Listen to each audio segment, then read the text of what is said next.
We back, another episode going forward, the podcast. I got a special guest, somebody I knew for a long time. I'm watching this brother do some amazing shit. I got my brother VERN Jackson up here. What's good, my boy? Thank you, Stone. Appreciate you. All right, so what's good? How you feeling today, my boy? Feeling good, man. Feeling blessed. It's another day, and I'm just up, bro. Word. Just up. And that's really why. That's one of the reasons why I asked him, Vern, to come up here is because, like he just stated, he's just always, no matter what, Vern just always, his projectiles is always going up. You get what I'm saying? So that's fire. And the fact that he's in the field, we're gonna get into that. The fact that he's in the field now that he's in, that's very important. You get what I'm saying? Because it takes for you to continue to push yourself and not let yourself get stagnant because of the things that's going on around you. You get what I'm saying? So, all right. So let's start off. Let's start off with one of your first creative passions. What would you say your first creative passion was? Honestly, bro, if I can go back to my childhood and the times when I was just in my own little world, I would find myself singing. No bullshit. I would find myself singing, listening to old classics, old vinyls. That, and I would say just acting.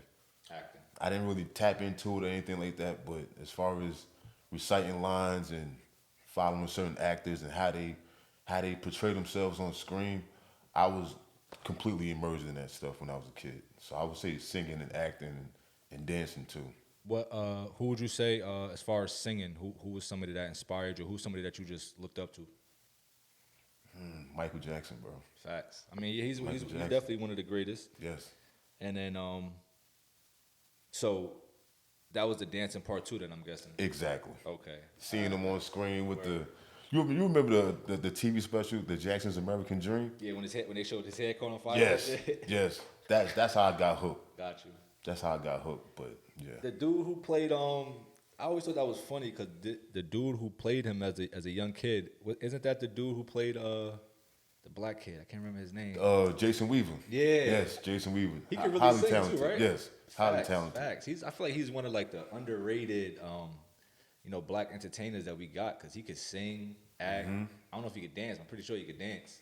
To an extent, we haven't seen anything like that though. But yeah. I don't doubt Jason at all, bro. Got you. I don't doubt him at all. All right. So about what age is this that you really into singing and dancing and things of that nature? I was probably maybe 6 or 7. 6 or 7. Probably earlier though, but I can't really remember anything past first grade. But that it was the baby years. Okay. The toddler years. You said you can't remember anything like before first grade? Nah. For real? Nah, hell no. I remember my first day of kindergarten, bro. Yeah? What was that like? I was nervous. It felt like it was so many kids in there, like compared to like daycare. Mm-hmm. I remember daycare too, bro. I remember a lot, bro. I remember it's certain shit that I remember, and I tell my mom, and she's like, "How the fuck do you remember that?" Like I remember when I was I wasn't in pre-K yet. It must have been like the summer before, we went to pre-K or whatever. Yeah. So, me and my mom and my pops, we was staying with a friend of ours because I think our house had just caught on fire and shit. We lived on Oak, the building on Oak caught on fire. So my dad is in school at the time for carpentry. So me and my mom, we there. So she cleaning up the house. It was like a big house. So I'm upstairs. And I think my mom came upstairs and she said that I was like, oh, tell daddy to come back in the room. Yeah. And she knows that my pop's been gone all day. So she's like, who you been playing with? I'm like, look, he's right there. He's right there. So now that's my mom telling me the story. So now this is, I'm probably like 2 years old, 1 year old. So now I'm like 11 and I remember this. I'm like, Mom, man, we used to live here. She's like, how do you remember that?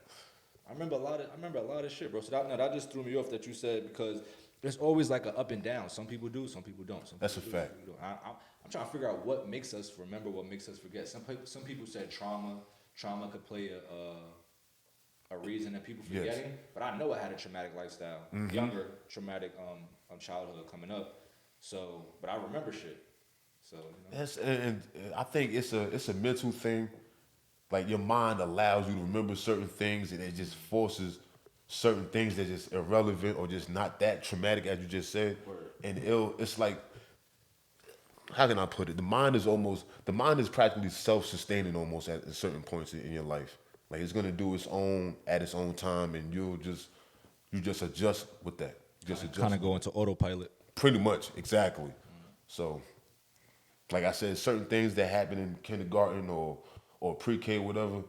I do have some recollection of it, but it's just not as clear as it would be in second or third grade. Even though that's still far away as well. That was a long time ago too. Word. So I really remember days in kindergarten, bro. First grade, I remember like specific days, and that shit crazy. Word All right, up, so bro. what was it like? All right, so you born and raised in Jersey City your whole life? Yes, born You and went to raised. school, everything in Jersey City, right? Yes, everything What Jersey was it City. like growing up in Jersey City? It's a huge city that we live in, that we from. What type of personalities did you see? Like, what was one of the first personalities that kind of just like, whoa, like I never met a person like this before.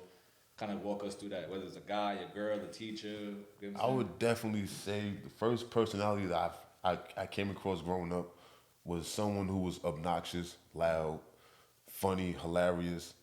People gravitated to them. That was my I would say a close friend of the family through my godmother.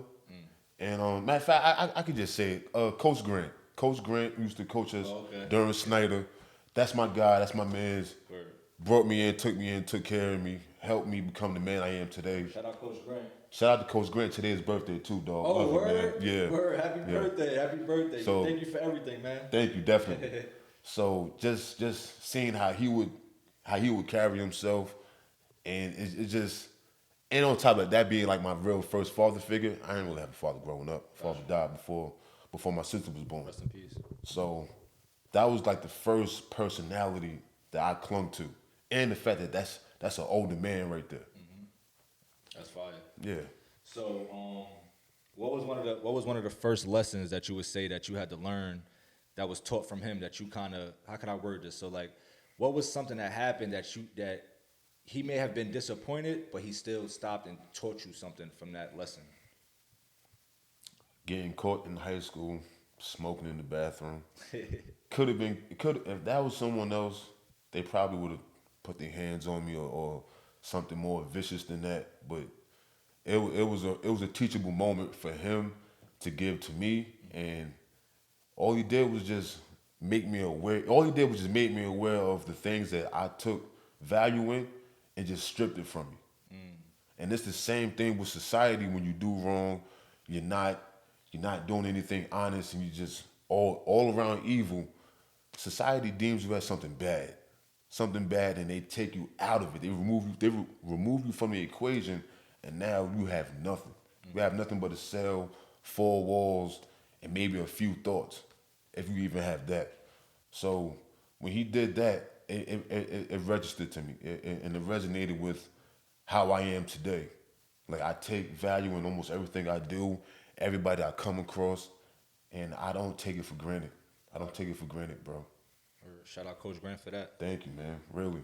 All right, so let's fast forward a little bit, right? Yes. So right now you currently, which is crazy because the man who you just mentioned is a coach, and now you currently are a football Yes. coach, right? Yes. And Coach Grant was your football coach too, right? Yes. All right. So, so like I said, we're gonna bring it forward a little bit. Walk us through the transition or the day where you found out or decided, where you like, you know what, I'm about to be a football coach. What was that like?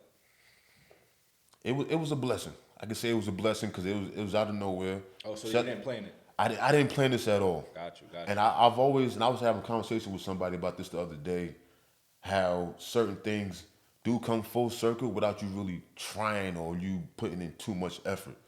It's just me. The things that come full circle is just it's just a byproduct of me doing the things that I do on a daily basis.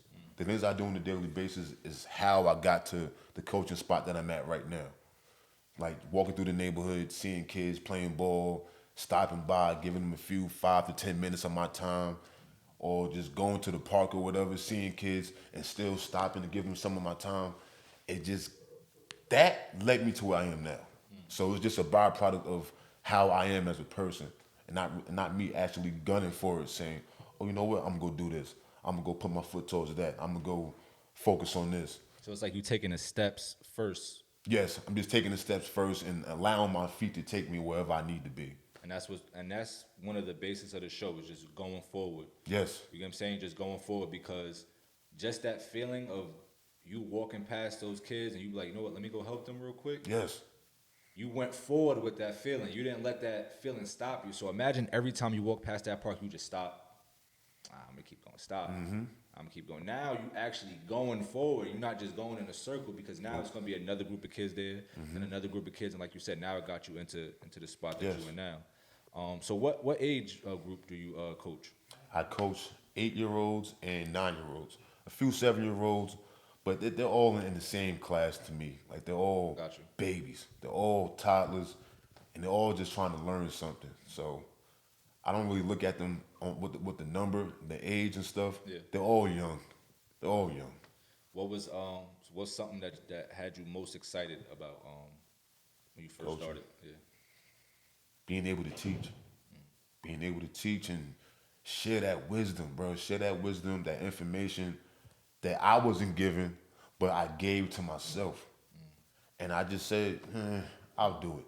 I'll do it. I ain't have to think about it. And shout out to Coach Rex too, because when he brought it to my attention, I didn't have to think about it. And I tell him this all the time. It was a no-brainer, and I just went straight into it, and it's really been the most beautiful thing in my life. Gotta be honest, bro.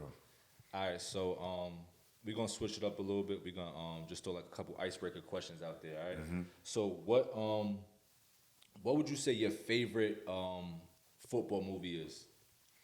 The program. The Program. The What's Program. That? I don't think I saw that one. What's that one? It's a real obscure movie, but James Caan, the late actor, he was in it. He was the head coach of the team. Who else was in it? Omar Epps was in it. He's the star running back of the team, a troubled athlete, struggling with his grades, playing in a school where there's a lot of corrupt stuff going on, like players getting paid to play and whatnot. Oh shit. Players intentionally hurting other players and whatnot, and just a lot of negative stuff going on. But it's surrounded football. Football surrounded everything. I would say that movie, The Program, and Remember the Titans. Where I think that's like top 3 for football. Yes, it really is. It really is. All right, so in high school, what position? Wait, when did you start playing football though? My freshman year in high school. That was your first year. That was my first year. Okay, that's And impressive. I didn't really play after that, as you already know. Yeah. A lot of the guys that we played with didn't go pro, didn't go semi or college or anything like that. So I take it with pride though, even though I was only played that short period of time.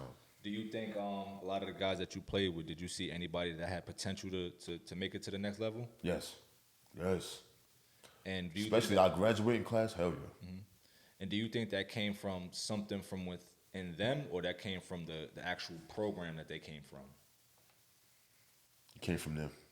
It came from them. That's We didn't really. I would. The time that we played under the school spirit wasn't good. The school spirit wasn't good. The area wasn't good. The demographics wasn't good. So we had the odds was against us. But now the story's changing. How much of that do you think that affects a student athlete? Do you think that gives them more drive coming up in the hood, the urban area, or do you think how do you think that affects them? I think it affects them both negatively and positively. Because if they don't know how to channel what they're feeling, they don't know how to put it out positively, then it's gonna spill over into something negative. Then they might mess around, lose their way or whatever, or do something that they didn't intend to do, but their circumstances forced them to do that. Gotcha. So it's a bit negative and positive. Gotcha. What was something that you took heed in going through football, through your high school football career, that just as an athlete or a student athlete, you just didn't concern yourself with before? Like, what's something that you learned? It was like, Good I really question. gotta, you know what I'm saying? Focus and confidence. Like you have to focus. You have to focus. And it's not just on the football field or the basketball court. In anything you do, you have to be able to just lock in where you are. If you have something in front of you, literally something in front of you, you can't focus on this. You can't focus on this if you're looking this way. You can't focus on this if your feet are pointed this way. It's just, it's all about concentration. Yeah, 100%. 100%, and then that fuels your confidence. So That's what I didn't really pay attention to during high school or after we graduated, and now it's just different. Gotcha. What's something that so take a 17-year-old now, right? What's a major difference between a 17-year-old now compared to when you were 17 years old? Damn, I really can't come up with a difference or a comparison. Only because the times have changed as well. Like it wasn't so popular and out in the open for teenagers to be smoking weed and stuff like that, or skipping school or whatever. And I can't put myself in these kids' shoes the way I was at 17. Because the way I was at 17, I still kind of am right now. I got to be honest with that. I'm still the same way. I feel like that's good though. I feel like because we all got to keep a part of our youth. Yes. I feel like the sad part about, I'm not gonna say this generation, but the generations that's coming, that everybody's so quick to get rid of their youth. Yes. Everyone will grow up so fast. Exactly. And it's like the cliche shit of people saying, "Oh, you hear all the cliche sayings are so for real." Like I think a nigga that was hard headed Had a soft ass. try to convince people, "Oh, that's just a cliche." Yeah, but if everybody's saying this, it might mean something. Yeah. Like, Yeah. you There's get some what I'm truth saying? to it. There's some truth to it. You get what I'm saying? So, Definitely. I feel like all these, cliche sayings of, like, don't grow up too fast. All the shit that we heard is like, It holds some weight. Yeah. It holds some weight. A cliche that I clung to since graduating high school and where I'm at right now, that just stayed with me, was when a teacher told me, she said, damn, I forgot what she said. I'm sorry, yo. She had said, damn, bro, brain fart. it was an English teacher? It was an English teacher. Miss Soto? That was her name? It wasn't Miss Soto. Oh, damn, I forgot. It'll come back to me. My mind is moving right now, but it'll come back to me. Yeah, but the shit is true, though. Word. So, what was it like? Like, tell us all the crazy shit of what it was like going through high school. Like, what was that like for you in Jersey City? I wouldn't say it was crazy. It was fun. Word. It was fun nonetheless. And I don't regret any of it. But the crazy part was you see how some people stay in that frame of mind, that childish frame of mind that was existent in high school, is still prevalent in people's daily lives as an adult. And it's terrible. Cause you would think some folks are progressing, like internally, not socially, Yeah. not in the terms of the economy, but just for yourself. It's not there. Word. It's not there. I feel like what I could say though, and I guess like shout out to you, shout out to like all like a lot of the people that we grew up with. I can see that we're all pushing for ourselves. Like you Yes. get what I'm saying? Like we all working out, just doing something. You get what I'm saying? So that's fire. Like I love that. And It is. like you said, it's not about doing it socially so you could fit in with everybody else. It's about having the strength and the courage to literally separate yourself and stand out. Exactly. That takes a lot to separate yourself and stand out rather than just be like, you know what, let me just find out where I fit in at. That's the true currency, bro. That's the true currency. Not doing it because your job is telling you to do it, or because you got to clock in at this certain hour or whatever, or you got to get this certain wage or whatever. You're doing it because it's a moral thing. It's a moral thing. Word. It's something that you let me see, I wrote it down. It's something that you had posted the other day. If y'all don't follow, give them the Instagram too so they can follow you and shit. On IG at Vernon Jackson _ lowercase, first name and last name. Just hit that like button, share whatever you might like, ask a question, send an inbox. I'm open, man. Word. All right, so the other day, this was yesterday, you posted 2 comparisons. So we're gonna start with the first one. So Mr. Vern Jackson is always gonna pick authenticity over a facade. So Yes. give us your take on that. I pride myself on being authentic, pride myself on being my whole complete self, and just being comfortable with that. Just being comfortable with that. So when I say authenticity over facade, it's about just being who you are. Being who you are and not being afraid of who you are. And that's the issue with a lot of people. They don't know them. Matter of fact, that's the issue. Some people do know themselves. A lot of people do understand themselves. But are they accepting of it? Are they accepting of who they are and finding out who they are and what it is that they like? You gotta accept that. And then you could actually be that and it won't be a problem for you after that. Because you already did the hard work in accepting what you discovered about yourself. Talking that shit. Better listen. Word, Yeah, no. better listen. Like, it's too much cover-ups, too many pretenders, too many people trying to be something else other than what they are. It's a fact, bro.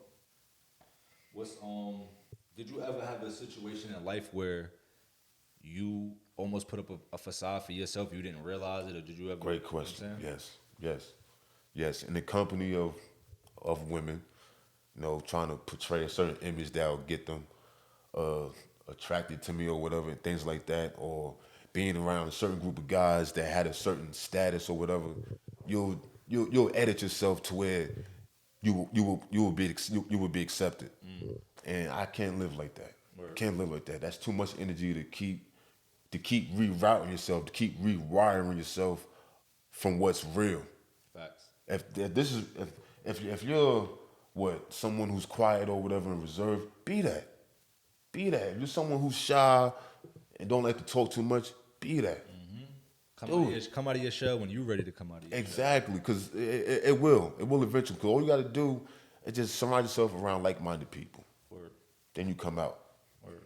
And that's fire too. I'm happy that you did share that because a lot of guys won't even admit to the fact that they're downfall, or not even their downfall, but they slipped up because of a girl. They slipped up because they was trying to not even fit in, but they just thought that, I'm gonna chill with these group of guys. You get what I'm saying? If I act this way, if I say this, or if I speak with this tone or whatever, they'll like me more, or they'll look at me different. They don't even like you. They like the person. They like that facade that you Exactly. made. That's inauthentic. They like that facade. You Exactly. I bet. So take notes. All right. So this one, the next one. So Mr. Vern Jackson is always going to pick quality over quantity. Tell us about that. Yes. It's not about the numbers, bro. It's not a numbers game, bro. It's really a thing of that quality. Like I said, is like if it's not good, who cares if you have a lot? Who cares if you have a lot? If you have a lot of good, I mean, if you have a lot of bad, is it really worth having? It's not. And saving and holding on to. Exactly. You just hoarding and just taking up space with all of the stuff that doesn't have any value. So create some space so you can make more room for quality. So that's just what I believe. That's what I believe, man. Got you. All right. So how is it branding yourself? Because as a coach, a wellness coach, fitness coach, photographer, comedian, we didn't even get into that part. My boy was stand up too. Yes. We didn't get into that part. So how is it wrapping all of that up and branding it using your own name? What is that like? Because I feel like, my company is GDW, my initials as well too. So yes.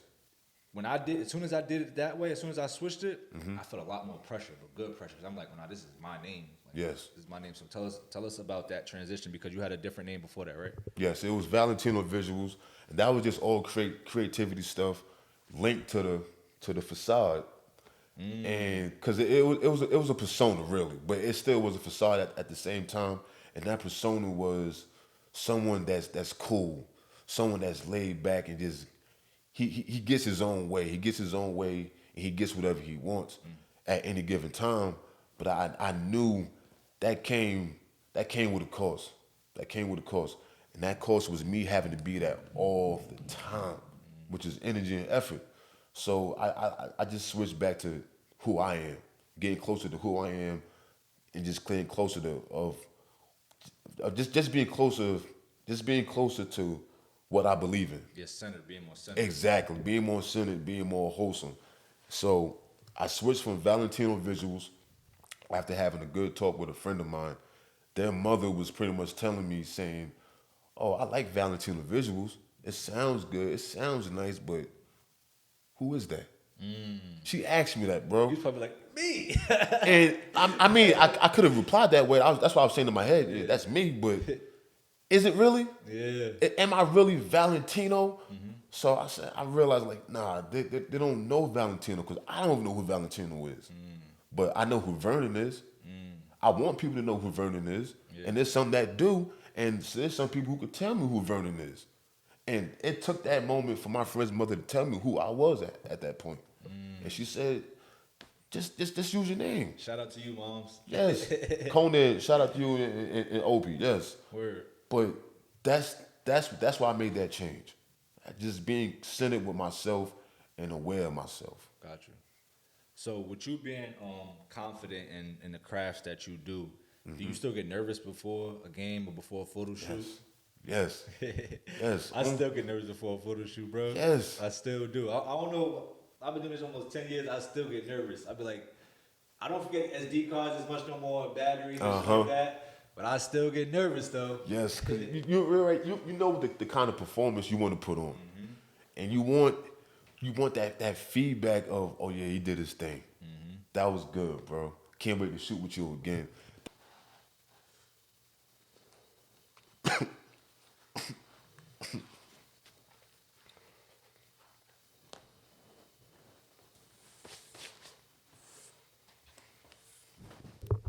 All right, we back. Yes, sir. A little brief intermission. But yeah. So to answer your question, bro. Yeah, when I first started, I just felt like I had a connection with something. I felt like I can document, and I wasn't using that terminology or that wasn't my like ideas to document. But that was the energy That's you what was I in. wanted to do. Yeah. You get what I'm saying? So once I saw what they was honoring Spike Lee for, and his first piece was in a barbershop. Yeah. So if you remember, I was mentioning that when I was in the barbershop, I'm like, oh, I can make this into like a movie. I'm seeing the different guys come in there. I'm seeing, when I say different guys, I'm seeing the workers come in. Yeah. I'm seeing the drug dealers come in. I'm seeing the bum niggas come in. I'm seeing the regular niggas come in. Yes. And I'm seeing, for one, shout out to Doc, because I'm seeing how he's interacting with all of them, and it's all equal energy. He's treating them all the same. He don't matter if you gonna give him an extra tip or whatever, sign that list. So in the barbershop, I was able to learn, not to say become a man, because I had my pops in my life, right? Yeah. But the crazy thing about it is, growing up in an urban area is like, growing up with a father is like, it could be good, it could be bad. That's a fact. You get what I'm saying? Nothing's Because, guaranteed. and then rest in peace to my pops, because my pops literally just passed away October 16th, bro. Damn. Word, Condolences, my brother. Yeah, I just got back. Well, after my trip, I went straight to the funeral, buried my pops. You know what I'm saying? Sent him home. You get what I'm saying? So, but growing up with my pops, my father cut my hair up until I was about 16 years old, bro. So my first time in the barbershop was 16, I remember you saying that now. 17. Damn, it's playing back to me now. You get what I'm saying? Yeah. So my first time in a barbershop, I'm 16, 17. So I'm seeing things, even though I got my father in my life, I'm growing up in an urban hood, he may not want me to know how to do certain things. He may not want me to be exposed to certain things. Yes. Whereas I got my boy, my friend, who don't got his pop, so he got to go to the barbershop. Yeah. He's seeing certain things. And just by your affiliation with him, you're gonna become more exposed. The same way your father didn't want you to, based off the severity of this shit. But the way it's gonna affect me is differently now, because now I'm like, what is this? Wait, what the fuck?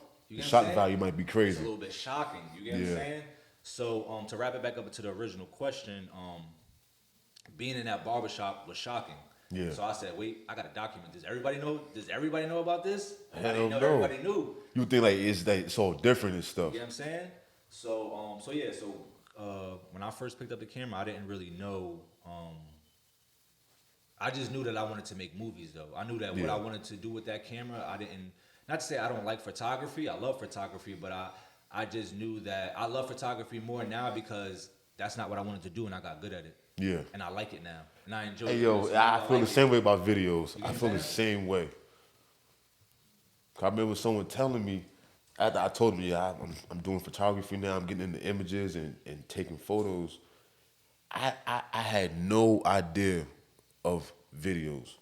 Had no idea, no interest in videos, but I was always good with my hands, and I always wanted to do stuff with my hands. So as far as like taking pictures, that was like a natural thing. And then they just happened, they said, get into videos too, but like whenever you get a chance.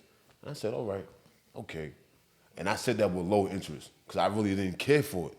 So now just still taking photos and coming across different people, coming across you, working with you, it just brought me there.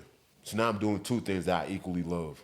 Yeah, I feel like you're gonna be I know you're gonna be a beast when you tap into your Yes. that film world. You know what I'm saying? I was saying I know he's gonna be a beast when he finally does tap into that film world, and that's just from your eye. You know what I'm Yes. saying? Attention to detail. And that's something that I learned before. You know what? I just want to drop a quick gem real quick to anybody that's creating, or if you call yourself a creative, a photographer, videographer, whatever it is.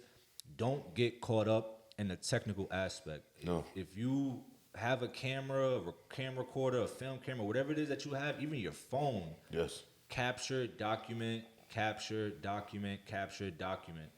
Edit, post. Don't worry about it. Don't worry about. Just do it because the time is gonna come. Learn what you got right now. Yes. Learn it to the best of your ability, and once you learn that shit, it's in your arsenal. You get what I'm saying? Then you move on. You move on to the next thing, and that's why I know Vern gonna kill it when he move on because he got his equipment, and his equipment is full. Well, it's not fully for photography, but you built your arsenal up for as a photographer Yes. should. You get what I'm saying? So when you do transition over, you already know like, oh no, this should be for this. I don't even Yes. need that. You get what I'm saying? Exactly. I just wanted to drop that real quick. But yeah, I hope I answered your question. Yeah, you did. You practically did. All right, Just the so- fact that I'm sorry, but yeah, I had that was another brain fart. That was another brain You fart. good. Yeah. So yo, what's your take on we was talking about this a little bit when we took our quick break. The vertical and horizontal viewing of videos. What's your take on this? I would definitely stick with the horizontal. Definitely stick with the horizontal. It's more cinematic. So the horizontal is Yes. yeah. So you would go with the old school way. Yes. Facts. Keep it that.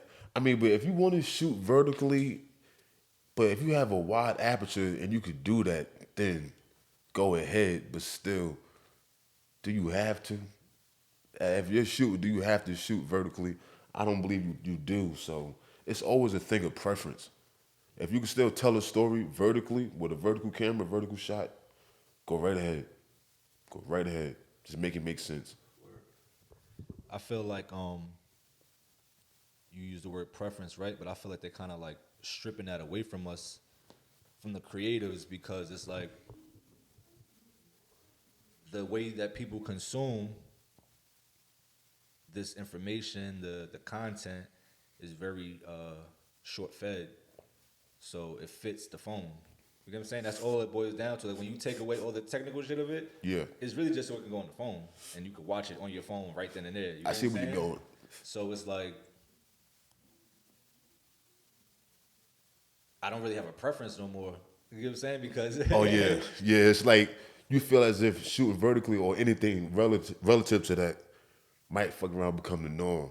Exactly. Like it's Yeah. pushing towards being like normal to where people, and I haven't experienced this yet, but I've ran across other peers that are in this field with us too, and they have people ask them, "Oh, can I get like a BTS, but I want it vertical?" Or they'll send it to them, and they be like, "Oh, it don't fit my phone."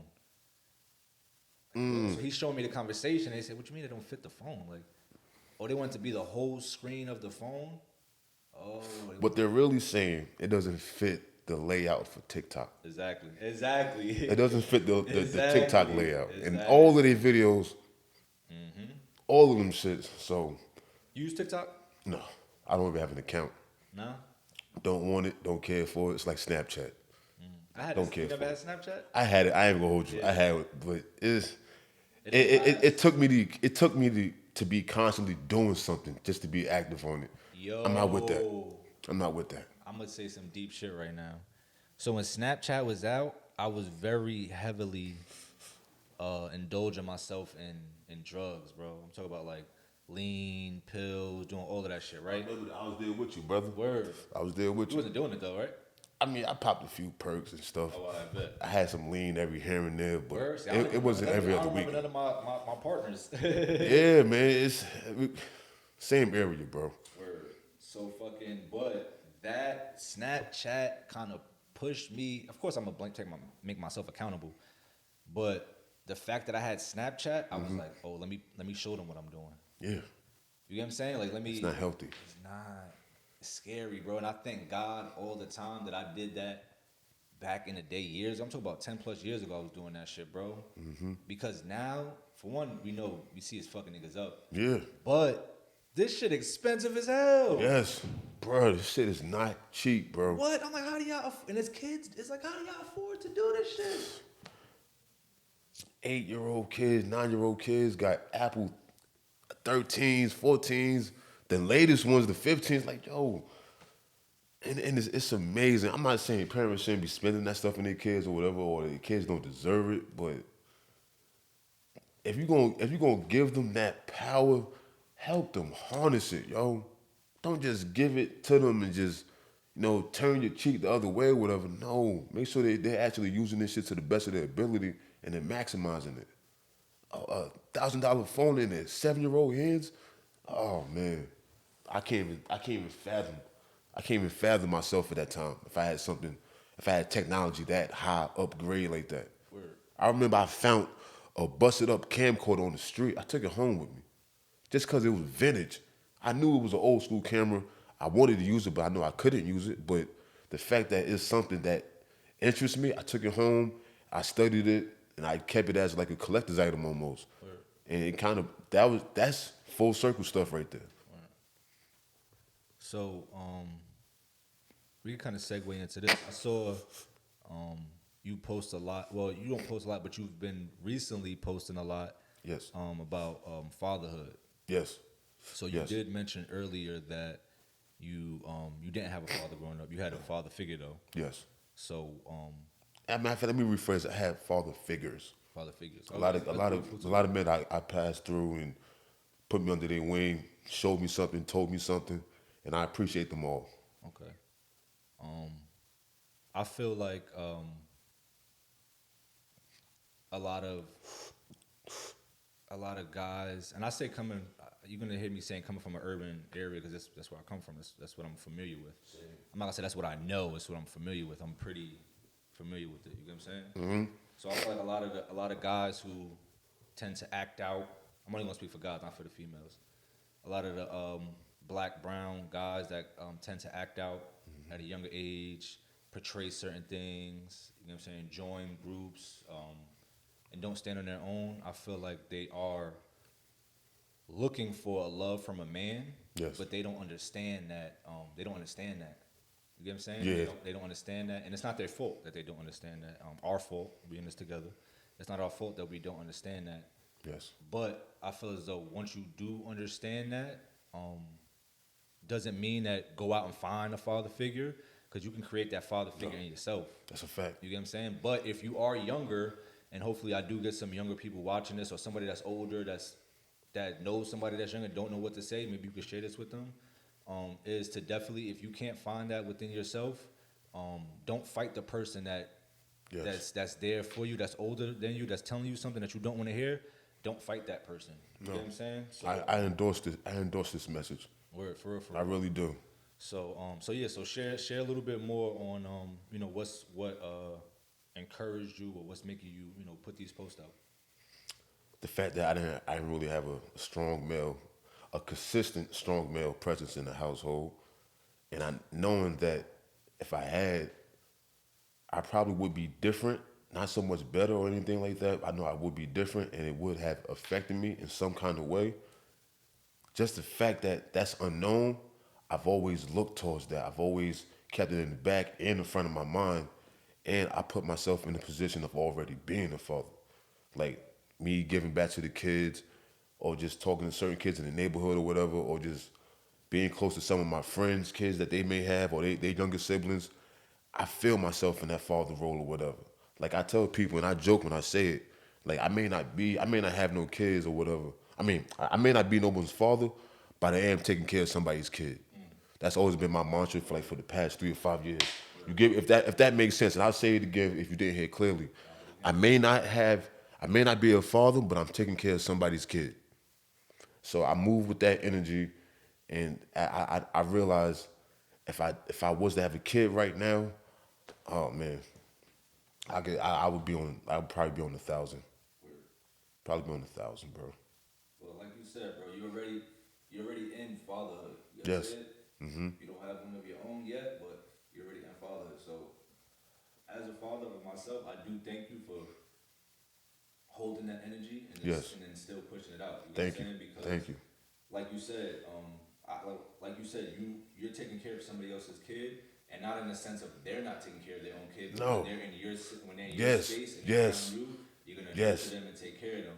And as a parent, you get what I'm saying? As a parent, I appreciate that because I know, like, I'm not one of those, like, I have a daughter, so I'm not one of those dudes that, like I tell, like, you know what I say? People like, what the fuck? I can't wait to be a grandfather. Yeah. They be like, wait, what? Yes, I can't wait to, I know what has to happen for me to be a The grandfather. wisdom. Like, Yes. I can't wait to be a grandfather because just like you feel right now as Yeah. like being like a father, you already hold that title, it's like you ready for it. So it's Yes. like as soon as I became a father, it's like I'm ready for the next step. No, I'm not ready to be a grandfather now. It can't happen. But Yeah, I know cause that's you're what I have to over ready. prepare for. Yeah. You get what I'm saying? So even like when even as I raised my daughter, like my daughter's 6 now. Ever since she was 1 or 2, well before when she was in preschool, I'm not showing her preschool shit when we on YouTube. I'm showing her kindergarten shit. Yeah. When it's first grade, I'm showing her second grade. You get what I'm saying? Like Yeah. so. It's all progressional stuff. Yeah, I'm not gonna wait till Bonding. she turns 10 to start treating her like she's 10. At 8, she's gonna know what to do as a 10-year-old. Yes. So I can start preparing her to be 12. You get what I'm saying? Like, Okay. Yeah. You're pretty much taking that. You're climbing the ladder with her as she goes on. As she take her steps, you're taking a step with her. I have to, because I'm Yes. learning too. Yeah. I have to learn how to teach. I have to learn how to unlearn. I have, you know what I'm Exactly. saying? I have to learn how to do a lot. So, but it's all worth it. You get what I'm saying? So I do appreciate that because as a parent, those are all things that we Yes. go through. So when they're in the presence of somebody else, we would hope and pray that that's you know what I'm Yes. saying, that's continuing. And like you say, you do hope that. You do hope that because on the other end of it, you've seen parents just do the bare minimum. Allow their kid to go be around another adult just so they can get a break, which is desperately needed for a lot of folks, a lot of parents, but it's not handled properly where they're not checking or screening who their kids are around, what that person is teaching their kids or how that person is influencing their kid. They're not worried about those things. They're just worried about catching that breather or getting that little bit of free fun time, and they're pretty much abandoning their responsibilities pretty much just for a break. Yeah, I had to learn how to take breaks with my kid. Yes, You know what I'm saying? I had to learn how to do that because as a young parent, yes, mother, father, it does get hard. You get what I'm saying? But what you have to learn how to do is take breaks with the kid. You get what I'm saying? Because it's time is not. You get what I'm saying? Like that 30 minutes away, they could learn so much shit that could take you years for them to. Now they gotta unlearn. that's a fact. You get what I'm It saying? can really Like, set them back depending on who you who you let them be around. 30 minutes 3 times a week could do a lot. That's a lot of That's 90 minutes. that's the bad part of It it. only takes 20 hours to learn something. Damn, man, that's deep. That's deep. Cause if you don't check what they're consuming, how you gonna know they're eradicated? How you gonna know to unteach it? How you gonna know to teach them something different? You don't even know what's harboring within them. You don't know that. So you got to check those things. That's facts. Yo, I noticed that you said when you say you don't have children, but there are kids that you're taking care of. Yes. So you usually say it like as a joke. I do say it as a joke, but I truly do mean it only because that's how I conduct myself. I conduct myself in a way where I'm giving something, I'm teaching, or I'm just being patient. And those are the things that you need to be a successful, great parent, I believe, in my opinion. You have to be patient, you have to be able to teach, and you have to be coachable yourself. So if you can give that to a kid, you're taking care of them. You're taking care of them. And like I said, the kid may not be biologically mine, but when they're in my hands, they're good. They're good. They ask me a question, I don't know it. I can be honest about that. I don't know it. But we can figure it out together. We can research it together or whatever you got going on. Share your thoughts. Share your opinions. You may not have that many, but you're a kid and you think of things too. They got their own imagination. You remember being a kid, having your imagination and allowing it to run wild and you just acting on it sometimes. And sometimes that got us in trouble, but that's a whole different conversation. But as far as like really allowing the kid to be a kid in the presence of an adult, that's being missed. That's being missed. Some kids aren't allowed to be kids in the presence of an adult. So that's a part of taking care of them. Got you. Word. All right, so the whole being funny, right? Mm-hmm. Is that what is that for you? Like what so Because I know I don't really have any kids. I know I don't have any kids, and but I is do that want something some. that you do like is that something that using comedy, like using humor, is that like you know what I'm saying? Like what like why do you choose to use humor? Like why do you feel as though that's natural to you? The influence that I've had growing up, and I realize it's just natural within me. It's natural within me. Like I've always been good with timing. I've always been good with observing, and just being good with memorizing things. And I'll put it together and not even just that, but creatively stealing too. Creatively stealing and just going back to those influences and taking little bits and pieces that resonate with me that I find funny, I'll put a little personal flip on it. And that'll be expressed through my timing with the joke or whatever I'm being funny about, whatever. Like the timing and just the tone and all that other stuff, I've always been good at it. It's been heightened based off the influence that I had growing up. Following guys like Eddie Murphy and Dave Chappelle and Eddie Griffin and guys like that and Mike Epps. Like they become a part of me. They become a part of the person that they're actually affecting. Got you. What was when was the first time? So I guess we'll start from this current stage and we'll work our way back. Yes. As far as your comedy career goes. So when was your first time telling yourself like I'm about to really, you know, I am a comedian. I'm about to go out here and do this. And what were you doing? What were what were the actions that you took? It had to be around 2015, I believe. Around 2015, I forgot where I was getting the notion from. Matter of fact, it was pretty much just how I was. Matter of fact, it actually started in fifth grade. I have to really think back. It started in fifth grade. That was when I actually got a feel for myself. I was just turning 10 years old. That's like a climax for a lot of young boys and young kids. Like when they turn 10, when they get to fifth grade, things start to become a little more teenagey like. We have more developed personalities at 10 than we do at 5 or 6. It's like you know right or wrong. So it's like I know right or wrong. But I'm gonna choose to do this. And that's exactly what it was in fifth grade. We know the consequences. My bad. Yes. It's like I'm gonna still do this because I'm just get a little beaten. I can take that. Exactly. Or you're not thinking about it at all. You just worried about the choices that you have in front of you. Can I be a class clown, a comedian? Or do I want to be a nerd? Or do I want to be a part of the cool kids? Do I want to be the jocks? Like that was highly visible at 10 years old. I'm not sure if that's for everybody else, but that's how it was for me.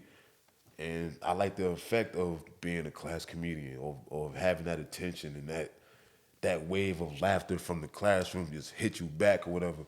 I got addicted to that shit at 10 years old, bro. Were you getting in trouble a lot for that, or you getting away with it? I wouldn't say like deep trouble, but I would get called out. Teacher would tell me to stop, say my name, move my desk or whatever, move my seat. Maybe even call my grandmother up. But as far as like getting suspended or expelled or getting a whole new teacher switch or a whole new classroom switch or whatever, nah, nothing that extreme. It was always fun on my side. Like sometimes you'll say some shit that make the teacher laugh. I was on that level. You feel me? Now I ain't trying to piss nobody off. That's pretty advanced. What was the All right, so now you're in 10th grade. All right, so we could say all throughout the rest of your scholar years, you're pretty much just, I guess the class clown or the class. It was heightened at that point. With 10th grade, what's that? Junior year or sophomore year? It was definitely heightened at that point. This is 20. This is the 2015 year you talking? No, because we graduated 2011. Yeah, we graduated 2011. You talking about 5th grade or 10th grade? No, I'm saying so throughout the rest of your school years, middle school, high Okay. school, you're still continuing to just be Yes. Vern, if the funny guy in class. I bet. So now you out of high school. So now it's 2015. So how old are you now? I just turned 31. No, at 2015. Oh, 2015? How what was that, 6 years ago? Yeah, about 25. Okay, so 25, 26s. all right. So what steps do you take to start your comedy career? Because that's 2015 is when you start your comedy career, correct? Yes, I was doing open mics. I did a few open mics in Hoboken. Okay. What was the name of the venue? Matter of fact, I'm sorry, it wasn't Hoboken. It was in Jersey City Heights, the Corkscrew. I did a few nights there. One of the guys just told me to come down there and just. Matter of fact, it was he told me to come down there, and I probably like 2 sets maybe. Did like 2 5-minute sets. I forgot his name. It was a short white guy named Mike P. He was a voiceover guy out of New York, and he did a lot of he hosted a lot of open mics between Hoboken and Jersey City. I forgot the name of the bar in Hoboken though, but he had that one too. So you met him before you actually started. I actually met him after I went to the Corkscrew because I looked it up online. Gotcha. I seen it online, and I decided to go down there, and I met him, and he introduced me to the open mic stuff and said, yeah, you know, just rock out, whatever. If you want to use your own equipment, whatever, you can. Like all the ins and outs. So I went up there, and it was a good experience, but I felt like I couldn't sustain it. I couldn't sustain it only because economic woes, you know, trying to make money at the same time, being broke, things like that, and not knowing how far I could go with like being a comedian. Matter of fact, actually knowing how far I could go with being a comedian and if I want that or not. Like we just spoke on, like, having those options in front of you after creating that personality in early age or old age. I didn't want that choice. I didn't like those choices, just because comedy is very unforgiving, bro. It's very unforgiving. Like I couldn't find out a way to be funny without disrespecting other people or having to bring in other people or whatever. Like I don't want other people to be the butt of my jokes. So I couldn't find that equilibrium, and I just fell out from it. Just fell out. It was hard. What would you say, and if you don't mind sharing with us, one of the best jokes that you think was successful in almost any spot that you went to? It was a joke I had about, excuse me. It was a joke about Michael Jackson, and I forgot how this shit went. I said if I was one of those little kids at Neverland, and I got touched on by Mike, I probably would have been glad. Just cause like that's MJ. Like why are you mad about MJ touching you? But I probably definitely still would have told though, just cause I enjoyed it. Like yeah, like Mike ain't touch you, he touched me. yeah, exactly. So I forgot how the actual joke went. That was such a long time ago, but like I said, I fell out from it only because I didn't know how to still be funny without having to talk about other people. And it's not that much stuff going on in the world where you could do that. I haven't found that. What is it like preparing for a stand-up, bro? Like, what is that like? You do a lot of writing. You do a lot of writing beforehand, and you try to. Where memory comes in. Exactly, Okay. and it's hard to actually keep that memory up there if you're focusing on people and their reactions. They're standing there or sitting down, however they are. They're just in front of you and they're not reacting. That could throw you off your entire script, your entire bit. The next thing you know, you can fucking get booed off stage or whatever just because you just lost focus. You lost your way. You lost your whole routine. So, and that's another challenge as well. Coming up with a routine that you could stick with and go to different venues and go to different places and still put on. Like I did an open mic in Montclair that it didn't turn out too well, only because, just based off what I just said of people just not reacting. Like I made a joke about Swiss rolls and little Debbie cakes and shit, and it just didn't land. It didn't land. It didn't work, and I found myself like raging almost. Like I started cursing when they told me I couldn't curse, and that's another thing too. Like it's so many rules and stipulations that they put on you as a comedian. You have to abide by it. So it's a lot of rules with it, and I'm not a rule person. Gotcha. You feel me? It's depending on what the rules are. Gotcha.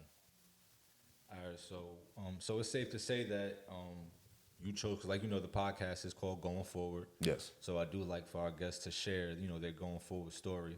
So and this is just for the comedy aspect. You chose to go forward, and you chose to kind of just set it to the side. Pretty much. Okay. Yeah, I'm not really saying I'm not doing it anymore. I wouldn't try it because I do get the urge to just go back up there on stage and just vent and observe and speak on my observations. I've been thinking about that path as well. It's just working that nerve up again, and getting that feeling. I can definitely see you on that stage, bro. And the way you just explained it just now, like you said, just going up there and maybe just venting and explaining yourself, like you kind of like, cause like I said before we started, I knew Vern for a long time. You know what I'm saying? Played football with him, worked out with him. Yes. We worked together. We built our craft together, worked on our craft together. So I known him for a long time. We've been through a lot together, right? So before the day that I asked him to come to the show was actually 2 days ago. So shout out to you. Thank you for pulling up. You know No problem, man. Thank you for the invite. Really. And like he said, whatever he put his mind to, he does it. And another thing before I go forward, I wanted to point out was that with the whole comedy, he put the footwork in to find out where to go. That's why I asked, oh, did you know this guy? He invited you? No, you actually looked it up. Yes. Put Then I met him. Yeah, I confused that on that. Yeah. But you cleared it up, and then that's a major point. So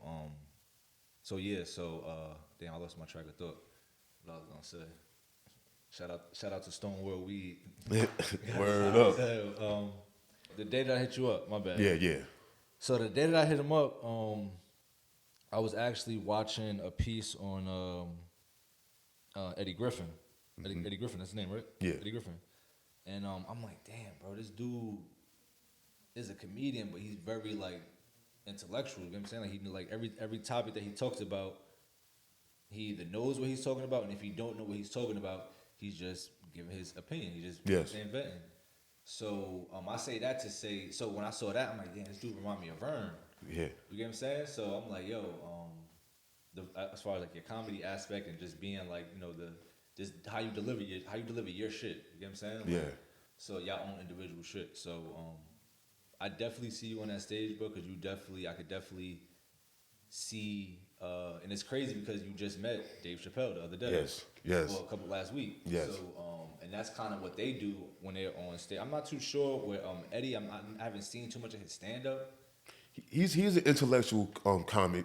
You get what I'm saying? He doesn't need other people to be the butt of his joke, and he's found a way to actually finesse that. And I just haven't gotten to that level yet. But maybe I'm just stopping myself or just doubting myself, and that's pretty much what it really is.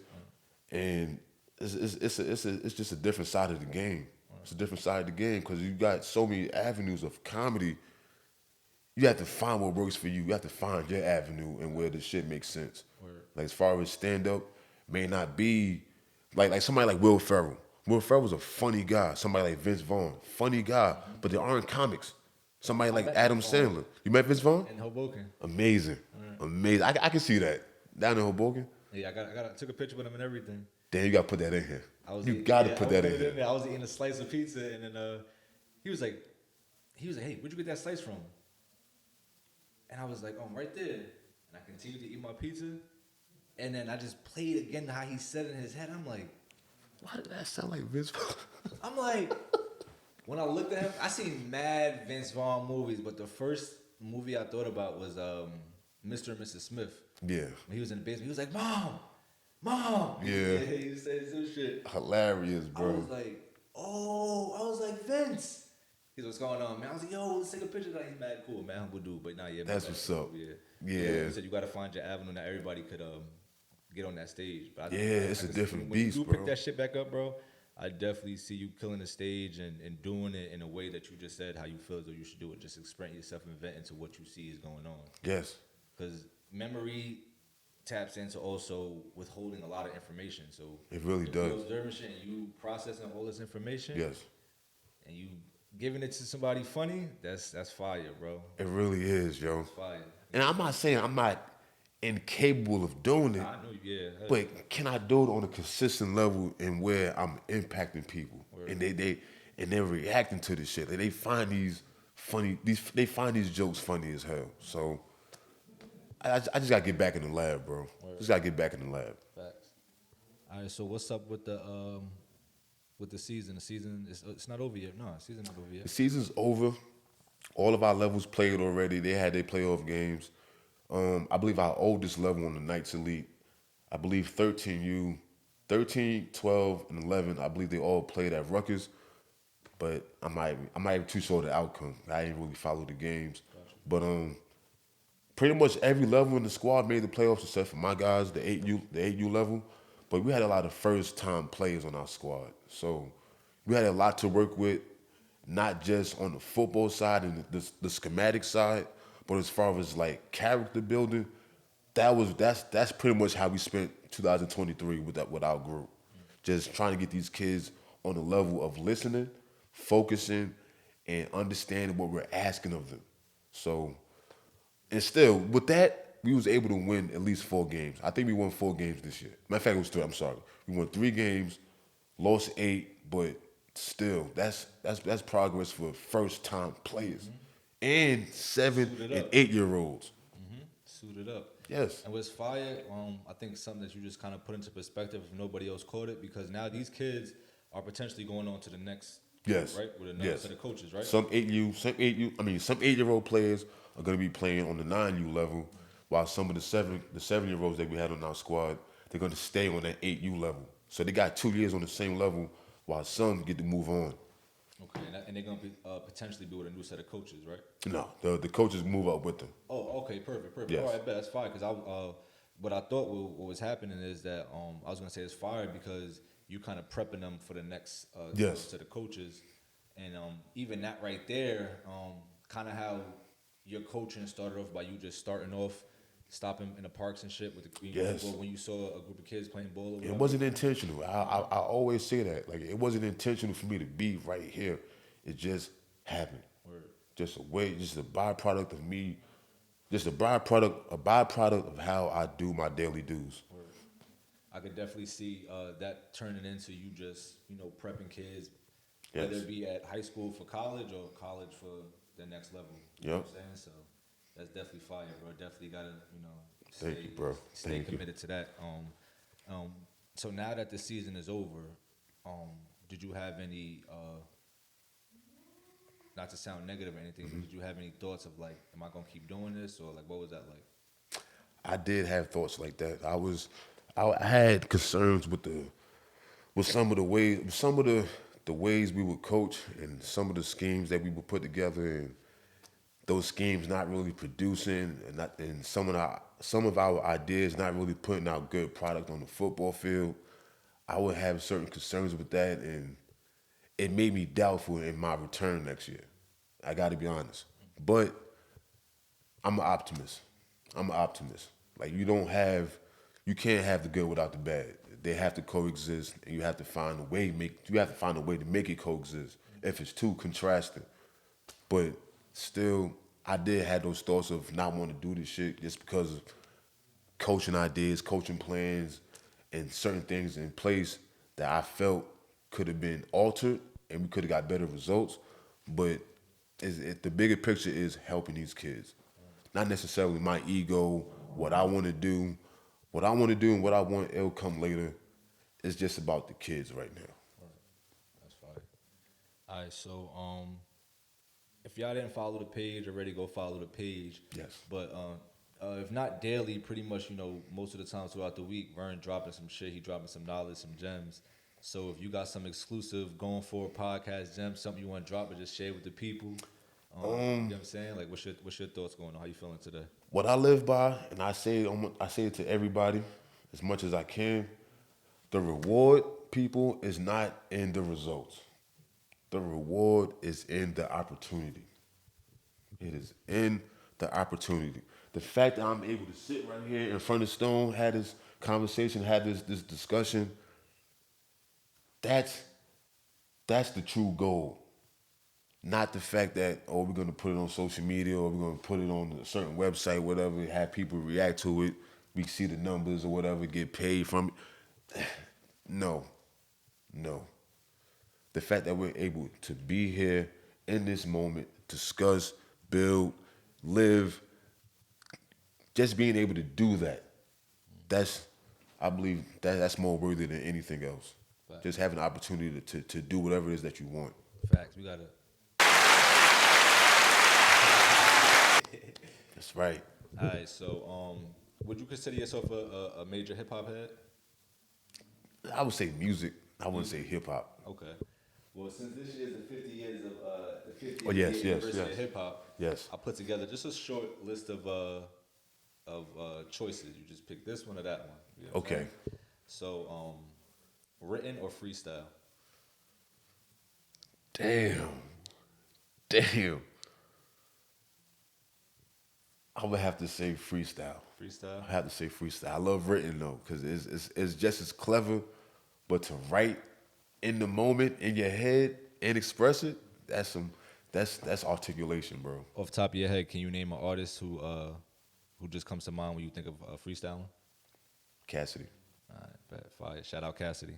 Yes. I've been DMing Cassidy too, trying to get him up here. You gotta respond, my boy. You gotta get you up here. Let's go. All right, so Lloyd Banks or Styles P? Lloyd Banks. That's a personal favorite, but Styles got the hood. He got most hood niggas' hearts, but it is what it is. But I like Lloyd's flow as well. His delivery is good too. Mace or Cameron? Mace has some good songs. Mace. Mace. Yeah. Adidas or Nike? Nike. Nike. Nike all the way. That check is just beautiful, bro. You know the story behind the check? Nah. It was designed by like a girl in college. I think she was like from Switzerland or some shit like that. Yeah. I don't know. Don't quote me. But nah, I know she was. I don't think she was from over here though. But I know she was in college. I She can made it. believe I think that. they paid her. I think she got paid like $500 or $5,000 for the logo, and that was it. Just so they could buy her out. Yeah, you know how that shit go. Or I bet North or South? South. South. Or- Much warmer. They definitely. No, I was talking about like as far as like music wise. Oh. Yeah. North. North. I mean, the South got a great sound though. Them cats out of Memphis and whatnot, and everybody that came out of Atlanta, that came out of Georgia, some great acts, some great talent, but we grew up north, man. Yeah. Grew up north, New York, right next door, bro. Can't beat that. All right. So the Biggie movie or the Tupac movie? Notorious. I ain't even see the Tupac movie. I don't want to see it. I don't like the image of the actor, but it is what it is. You feel me? We grew up in Jersey City with our pathmark Tupac. Word. Shout out to Pathmark Tupac. Word, Man. Richard Garcia, man. Thank you, bro. He was another teacher from the gutter. Word. Like he knows what the streets is like. He knows what these kids are going through. So Got to get you up here too, my brother. Let's thank set you, that Rich. up. Appreciate you. Word. You got like contact with him and shit? I see him on West Side almost like every other day though. He's still in the area. Probably got like a Facebook. Y'all be seeing him too. Probably got like a Facebook. He probably do. Yeah, I think so. I gotta find him. Definitely got to get him up here. The Jersey City Tupac. So when I seen that, the whole ad for that and the trailers and stuff, turned off. But the Notorious, that was a good movie. Good actor. They should have had our Tupac on there. Yeah. They should have kept it the same, really. The Tupac that played in Notorious, Anthony Mackie, I believe. Yeah. He should have been the one The Solo I movie. hated that You shit. hated Maggie? Bro. Hell yeah. Yeah. Shout out to Anthony Mackie, bro. Yeah. Hell no, bro. I mean, the makeup and the design was good, but yeah, I can see the acting. His energy was there, but It was the voice and everything. yeah. It's like, The mannerisms wasn't on point. yeah. I bet. But shout out to both of those movies though. Word. Boys in the Hood or Menace to Society. Damn. I was just talking about Menace to Society the other day, yo. Cause they both send strong, powerful messages, bro. They really do. They really do. Boys in the Hood, bro. Boys in the Hood. Good writing. Yeah, I feel I like mean, better writing. I forgot I was watching something with not John Singleton. What's the two brothers that shot the fucking movie? I forgot their name. I'm slipping. I should know this. I should know. Not the Russo brothers. Nah. It's two black brothers. Oh, Forgot their names, but well, actually, Tupac actually beat one of them up. yeah? Yeah, he beat one of them up Damn. on the set of I think it was Menace to Society, but I think Menace to Society made because I think Boys in the Hood was more of like a commercial, not commercial, but I think they had a bigger budget. Yeah, I can see They had that. a bigger budget, but they didn't gross as much as Menace to Society. Menace to Society made more money than Boys in the Hood. Did Menace to Society come out before Boys in the Hood? It might have came out after. We could Google that shit right Yeah. now. Or we could Google that shit right now. Yeah, because I should really know. I think if Boys in the Hood was John Singleton, Yeah. right? He did Boys in the Hood. Yeah, John Singleton. I forgot. And you said it was a brother. 1981. 91 for Boys in the Hood. Yeah, damn. What the fuck is those brothers' name? Bugging. Let me see. Menace to Society. The Hughes brothers. There we go. The Hughes brothers. Yeah. So Menace to Society, their budget was only $3.5 million. Jesus. That's what Google's saying right now. But whatever, Yeah. that's what Wikipedia's saying. So we ain't even gonna trust that shit. But their budget was around that range from $2 to $3 million. I think they made. Let's see what they made.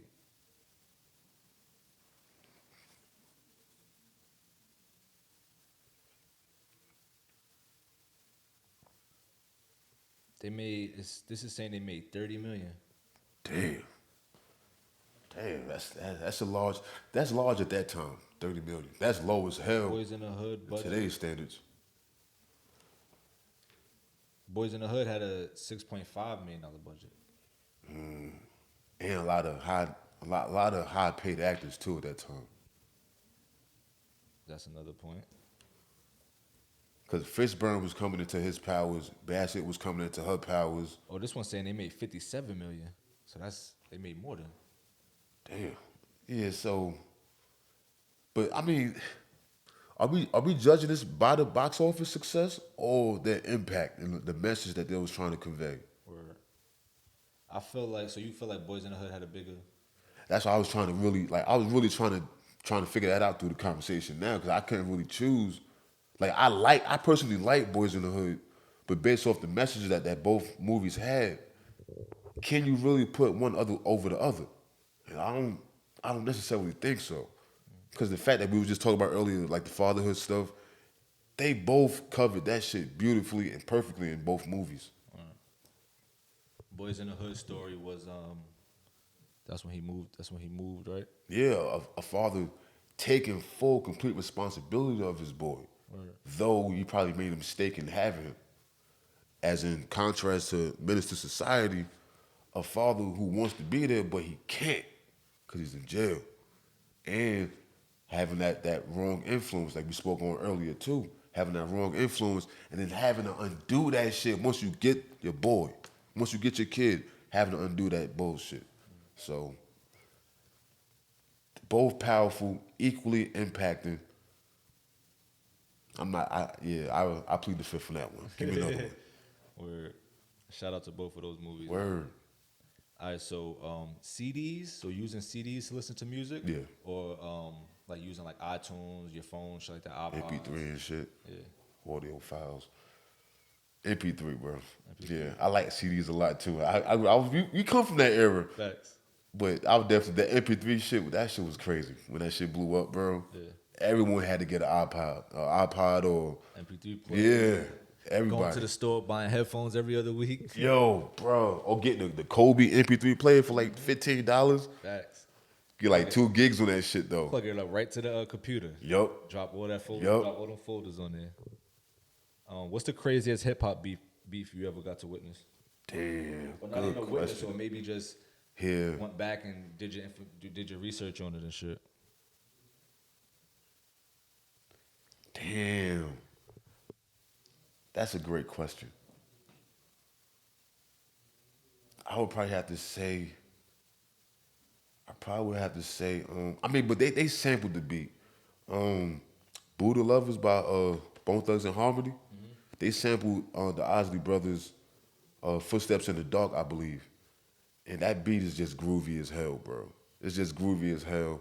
It's Oh no, something. not beat. My bad. Beef. Oh, beef. Yeah. Like hip hop beef. Yeah. Oh. I wouldn't even call it beef, but it was comical to me. Famous Dex and this nigga Soldier Boy, yo. That shit is hilarious. Go get your chain back. Go get your chain back. Go get your chain back. Crackhead ass nigga. Go beat on your mother, nigga. Hey, yo. That shit is hilarious, bro.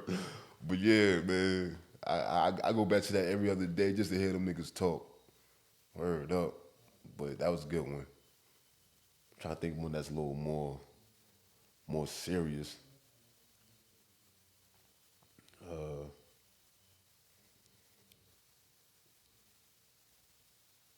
I can't even think of one. I would have to say Famous Dex and Soldier Boy. All right, but that's All right, so that wraps up the little segment, the Yeah. 50 years of hip hop. Shout out to everybody that's Nice, holding it down, yes. old generation, the new generation. Keep making that music, man. Keep making that money. That's right, man. Keep telling them stories too, man. Word. Whatever you got in your head, bro, put it on paper and put it out in the real world, bro. Word. That's it. Word. Yo, so quick question: would you rather? So 2024 is coming up, right? Yes. Let's just say for some weird reason the world says you can only make $20,000 this year, right? Everybody, right? Yeah. Everybody gets a choice, right? You could get that $20K in one payment in your bank account on January 1st, or you could get $400 in your bank account weekly for the whole year. Which way would you prefer to do it?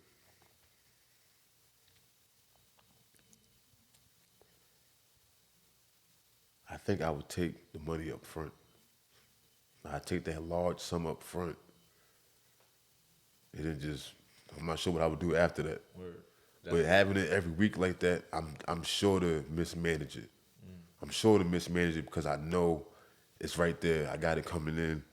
I'm definitely going to be liable to do something that I might not be able to come back from later on if it's too dire, too great. So I'd rather not leave room for that. Let me get the money up front now. If I fuck it up, cool. All I gotta do is just get it back. But as far as having it every week, I'm just inviting more fuck ups. That's it. Gotcha. All right. What's your take on R. Kelly? Do you think people should still listen to him, or like, how you feel about that? I still listen to him. I can say that much. I still listen to him. But just focus on the music. Focus on the music and the craft, and try to detach your emotions and your ego out of it. Only because you wasn't there. I wasn't there. The motherfucker outside this room wasn't there. Like, so it's hard to just say, oh, he shouldn't have been doing that. Oh, these parents did wrong. Yeah, they all did wrong. But it's also none of our business. It's none of our business. We only here for the music. We only here for the arts and craft. We only here for that stuff. And he was good. He delivered. But as far as us checking for his character, his personality and stuff like that, we can't be doing that shit because we don't like it when it's done to us. We don't. So I let Robert take care of himself in jail or whatever. But R. Kelly, that's my nigga. You saw the video of him singing in jail. Nah, I didn't see that. That's ridiculous. Yo, that shit. I don't got it saved, but I saw that shit. That shit was crazy. Oh man, All right, so yo, growing up, what was your favorite clothing brand as a child? I didn't have one. What? I didn't even have one, bro. I was that broke.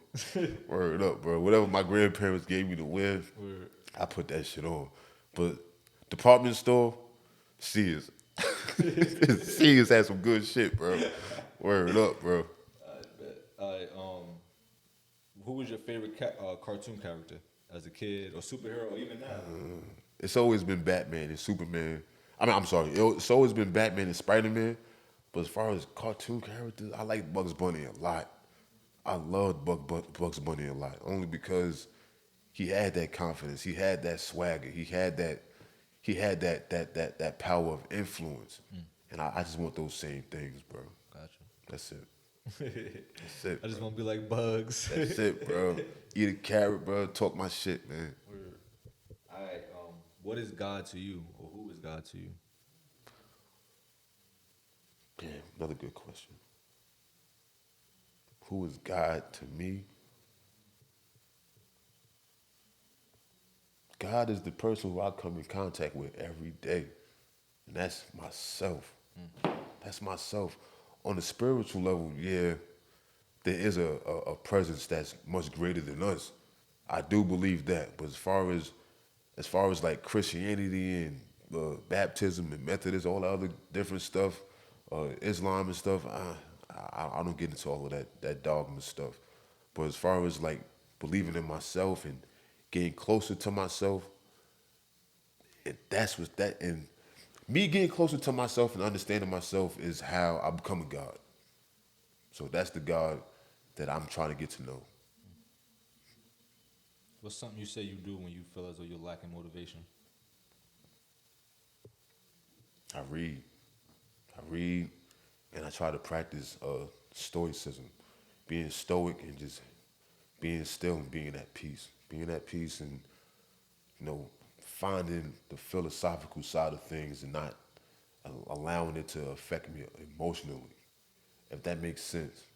Because it sounds like I'm afraid of my emotions, but that's not what it is. What it is just keeping my emotions in check so where I don't become I don't become something different based on my emotions. I'll do something dangerous or I'll do something harmful just because I'm emotional, or I'm doing something because I'm insecure, or I'm fearing something or whatever.